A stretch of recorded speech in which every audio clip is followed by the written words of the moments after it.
What's going on, guys? It's Justin. Today I'm going to quickly cover 5 things I hate about my AMG GTS. First thing, white interior. Always dirty. This stain can't get out. Every aftermarket modification for this car literally costs $1 trillion. Everything is so expensive. Downpipes tune, it's like $6,000 compared to like an M4.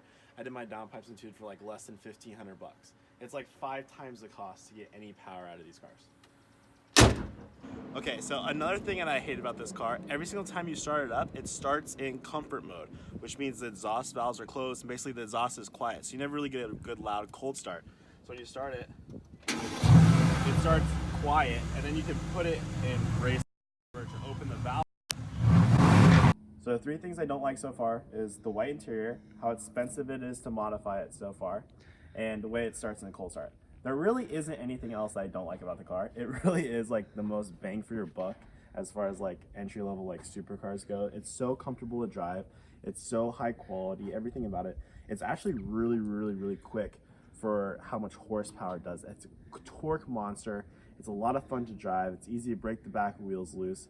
It's really a really good driving experience. It turns a lot of heads. It's a good looking car. Outside of that, I'm putting wheels and tires on the car this upcoming week, so it's going to be lowered. Going to have aftermarket Zito Wheels. Huge shout out to Tony at Zito for supplying me with those.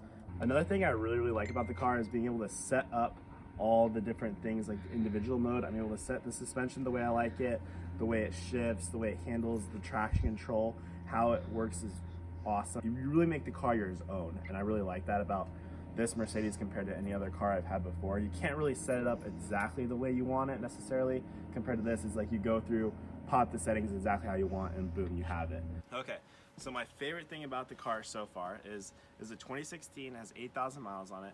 The MSRP is $148K for this package and everything like that, okay? I bought the car for $87,000. That is a giant depreciation curve with only 8,000 miles on it. It's like, you don't see any other cars really have such a large depreciation factor on it. So it really makes this car a lot more affordable. And for the price, you can't really compare.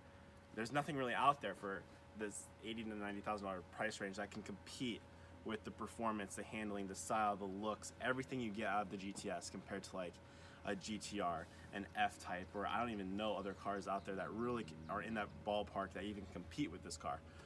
It really is a bang for your buck. It's a beautiful car. I absolutely love it so far. I'm taking on Fuel Run this next week, so I'm going to be bringing a lot of content from Fuel Run, all the events. I plan to vlog it. I'm not really a YouTuber. I'm not really a vlogger, so I'm going to give it a shot. I've had so many people reach out to me say, I want more content. I want to see what this car is all about. I want to like get your experience from it. So I'm going to try my best to do that for you guys. And if you guys have any questions or ever need anything, just shoot me a message on Instagram. I'd be happy to communicate with you. Thank you guys for watching. I hope you guys can give this video a thumbs up. Be sure to subscribe.